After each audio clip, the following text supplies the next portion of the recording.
Hello, Dee. Hi welcome, there. Hey Bruce. welcome to the Unmuted Festival. Thank you. It's a pleasure to be here. Yeah, look, hopefully it's a good opportunity for you and for all of us to hear a little bit about you and how you go about doing your stuff. So, for a start, could you tell us a little bit about where you live and where you are now? All right, so I live in the beautiful Dandenong Ranges, just outside my window. It's beautiful, sunny, the trees, the birds, and it's a magical place to live. Sounds very nice. It is gorgeous, yes. Yeah. Could you tell us a little bit about your involvement with Wild at Heart and when you got involved and how? Well, it's a long and sordid history, really. Um, so I got first started in Wild at Heart as, believe it or not, as a mentor. So I was mentoring other participants and helping them write their songs, bringing my skills and sensibilities to the table to help people get their thoughts and their feelings and their sounds all out of them and onto some sort of paper or recording medium. And that was really great. I worked a bit down in Gippsland with the wonderful Penelope Swales and Dan Musil. That was fantastic working with some participants down there. Lovely. And then I decided that I would actually become a participant myself because I felt I needed some mentoring. So that was wonderful to be able to have that experience from the other side. And that's been Yeah, about for the last 3 years. yeah, that's great to have the experience from both sides, Mm.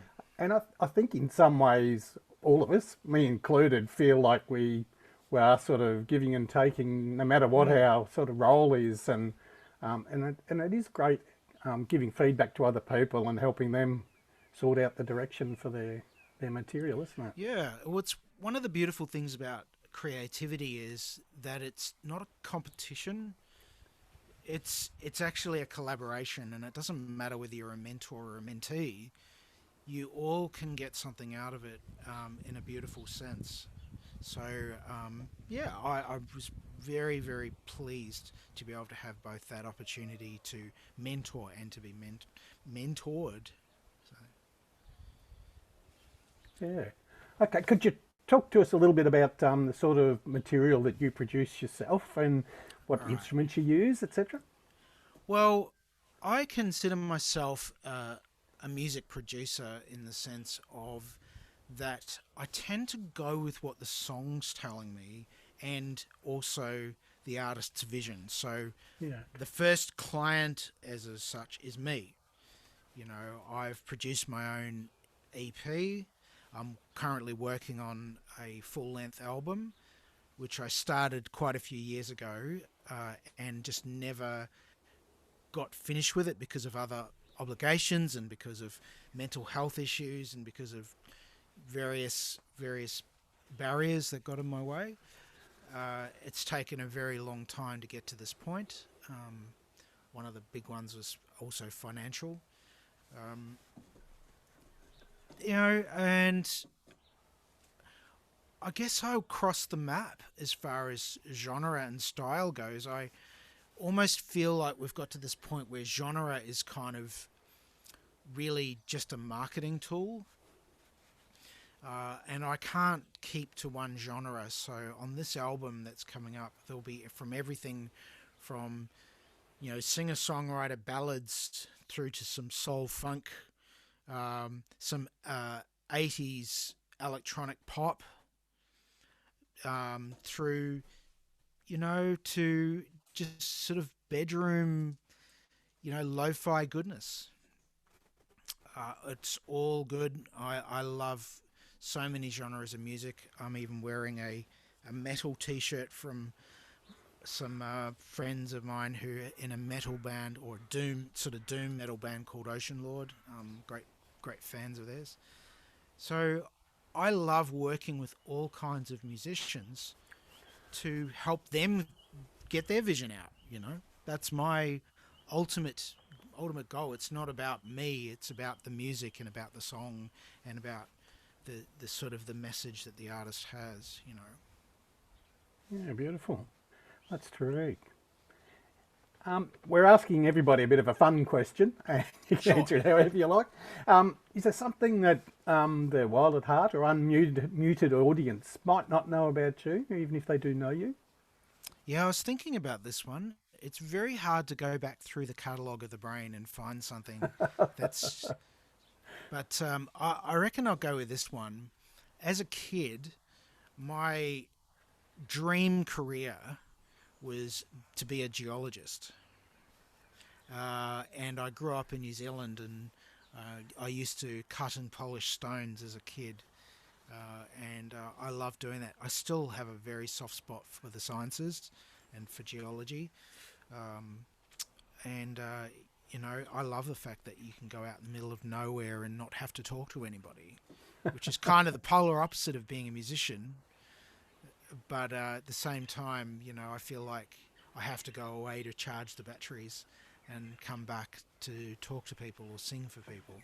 So, you know, Ah, I feel like it fits in there somewhere. yeah, I'm sure it does. And rock and roll, what's all that about? That Oh must be yeah, a bit about exactly. rocks. Yeah, the joke, the obvious jokes in there. Yeah, Yeah, I studied agricultural science. I turned my phone off there and just buzzed on us. yeah. And one little subject we did as part of soil chemistry was geology, and it was just fantastic going out on tours and yeah, picking up rocks and having them explained to you, etc. It's just yeah, just fascinating stuff. Oh, Yeah, it is. Yeah, I've been yeah. watching the Canary Islands exploding at the moment and looking at it, just going, I should be horrified, but I'm not. I'm really fascinated by all this beautiful, amazing lava that's flowing. Yeah, those Yeah, vents. yeah, We talk about venting as if it's a bad thing, but yeah.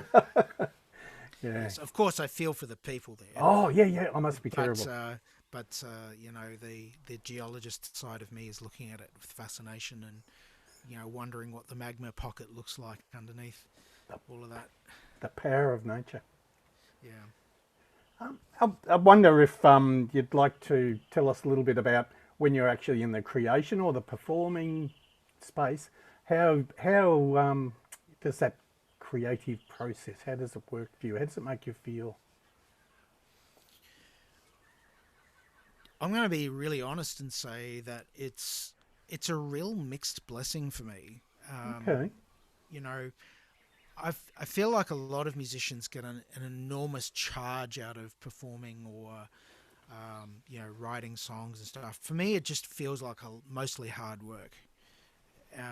You know, but it's necessary hard work. It's a bit like breaking up the rocks in your soul,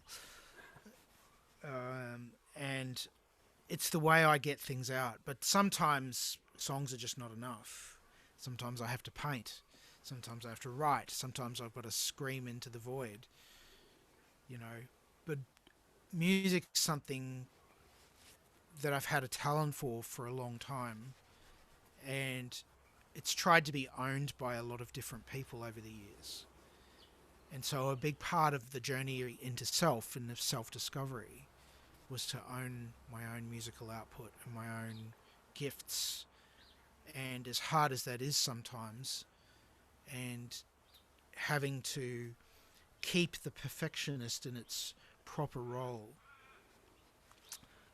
it has been a necessary pursuit, one that I'm just not suited to a profession apart from telling stories and making music, you know, which is kind of a recipe for poverty, but Yeah. it's a recipe for richness of the soul.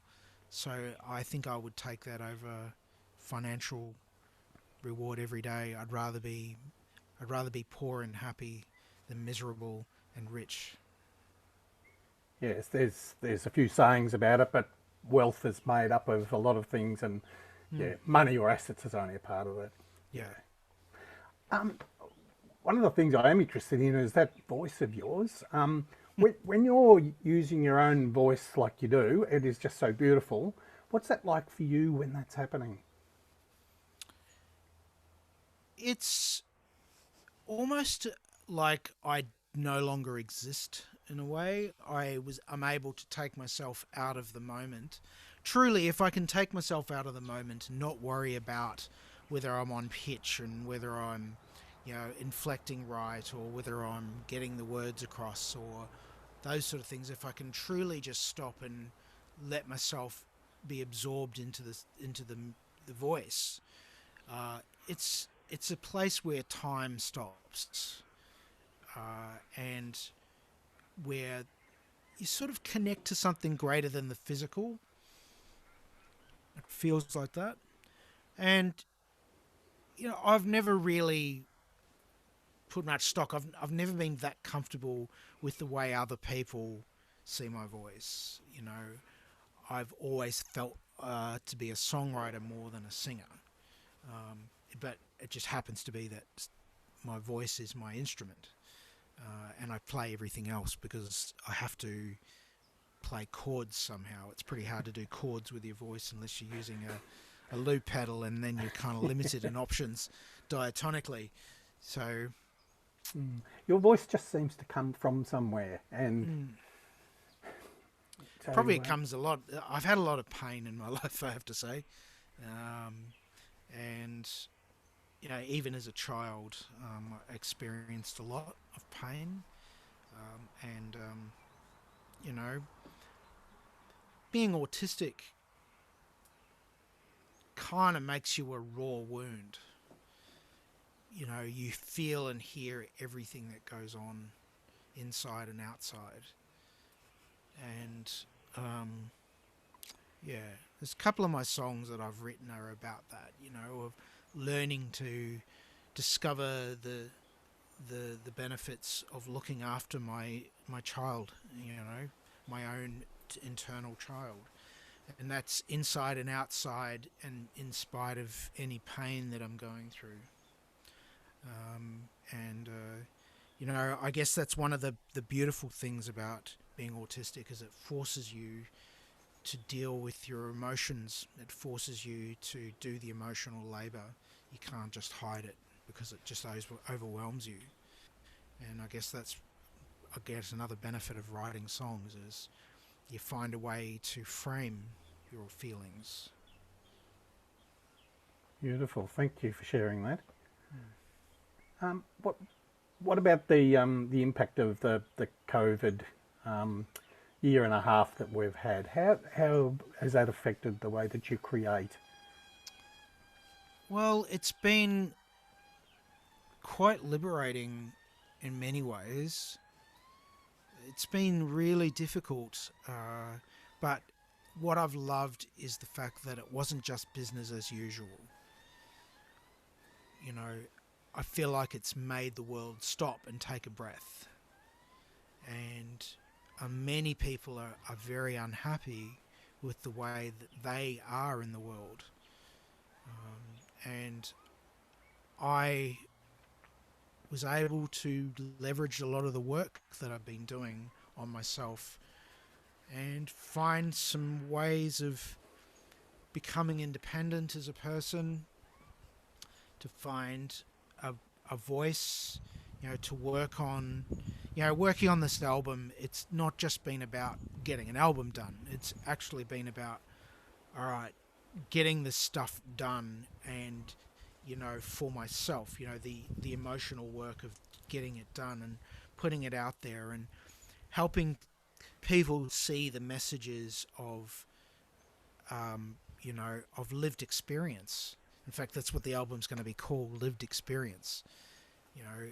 All of the songs somewhat go to my lived experience. They're all fictional, but they're all autobiographical. I just can't help that. And it's going to be a real puzzle, which I'll leave up to the listeners to work out which is autobiographical and which is actually fictional. Sometimes it's both. Anyway. Lovely. Yeah. I don't need to ask you questions because you just walk us beautifully through your story. So thanks for that. I just wonder, everybody's getting a chance who we're interviewing to have one of their songs featured. And I just wonder if you'd like to do an introduction to that and then we'll play your song for the Unmuted Festival. Sure. I thought I would just record it after this too, so that would be really fun. All right. So anyway, this song is... I actually alluded to some of the lyrics as I was talking before.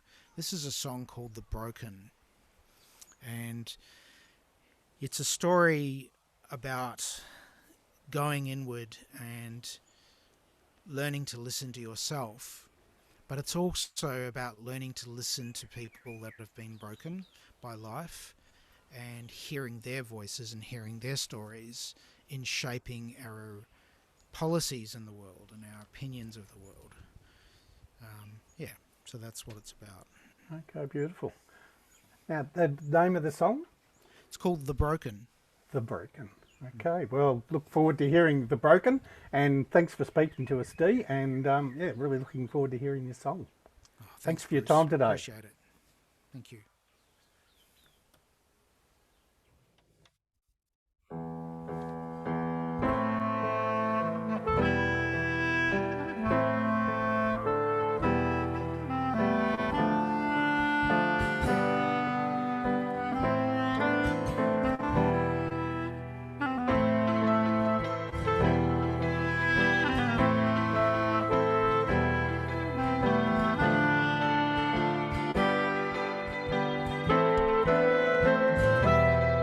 My eyes are wandering out the window as I travel along, thinking and feeling over my shoulder the privileged few look on. The world is a comedy for those that think. The world is a tragedy for those that drink. Hide and civility, never feeling the broken or what they say.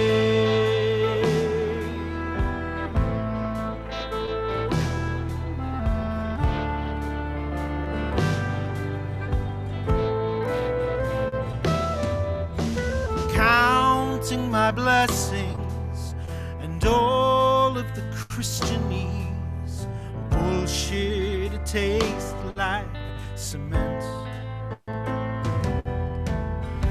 Over my shoulder, people are dying from fear. They can't pay the rent. The world is a comedy for those that think. The world is a tragedy for those that drink. Hide and civility, never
Beautiful. Thank you. Thank you, Dee Stergo. The Thanks, Broken. Bruce.